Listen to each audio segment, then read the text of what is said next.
Hi guys, welcome back to our channel.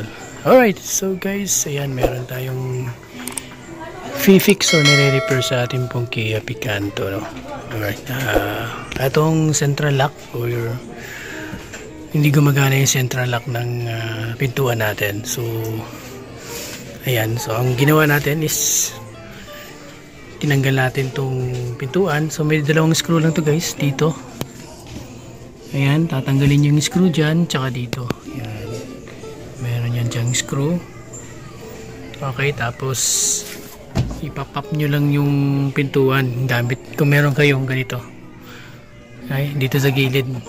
Ayan, tapos magpapop lang yan siya guys, hanggang sa matanggal nyo na yung buong, ayan, sidings. Ito yung buong sidings guys. So lalagyan natin yung chinelas para hindi magasgasan. Okay, so yan yung kanyang wirings. Alright, so ito yung central lock. Ayan, so tataka ako bakit yan, ayaw gumana. Yan, so dapat nag-o-open to. Yan, ang problema pala guys, ito natanggal. Eto, mayroon siyang hook dito guys. O, yan o. Ayan, natanggal siya. Yan pala siya guys. Magana pa yan o. Okay, so yan. So, ang gagawin natin is kakabit lang natin to, ito. Dito. Para gumana ito. Yan, tingnan nyo. Diba? Ayan o. So, yan. So, hinihila niya kasi ito eh. Hinihila niya ito guys. Ito. Ayan, tingnan nyo. Yan. So, hinihila niya ito. Ayan. Kaya pala hindi gumagana yung central lock. Nagtataka ako, pag nagbe-brake ako, hindi na nagsa-central lock. So, nag-automatic lock kasi ito eh. Yan pala, yung kanyang actuator. So, yan. Binuksan natin yung actuator at ito yung nakita natin. Ayan. Kailangan itong i-connect at higpitan ng may maayos. So, i-lock muna natin. Yan, so nakalock siya lahat. Yan, ito yung lock, nakalock yung pintuan. So, lock siya lahat. Okay, so yan. Ayan, kukonect natin yan dyan.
Alright guys, so ayan, naayos na natin. So ito na pala yung problema.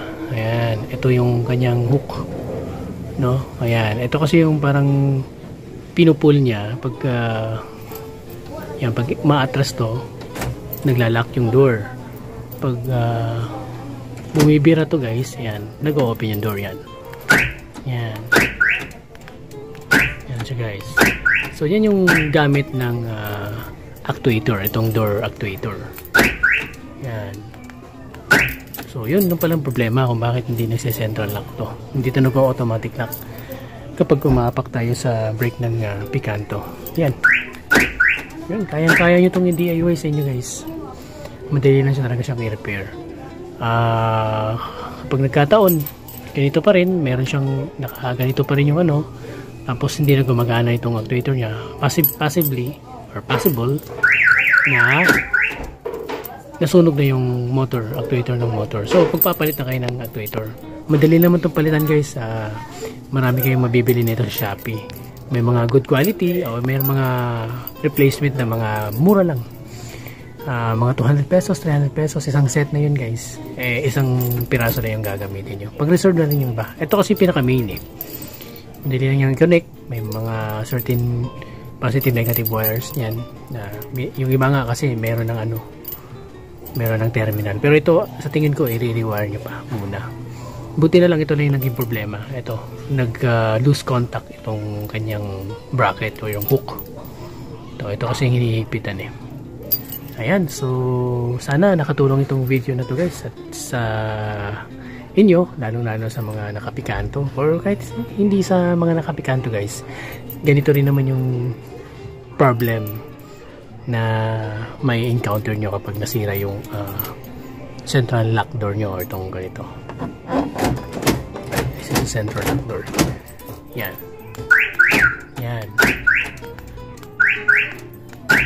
Okay, so maraming salamat guys and drive safely palagi. Have a nice day.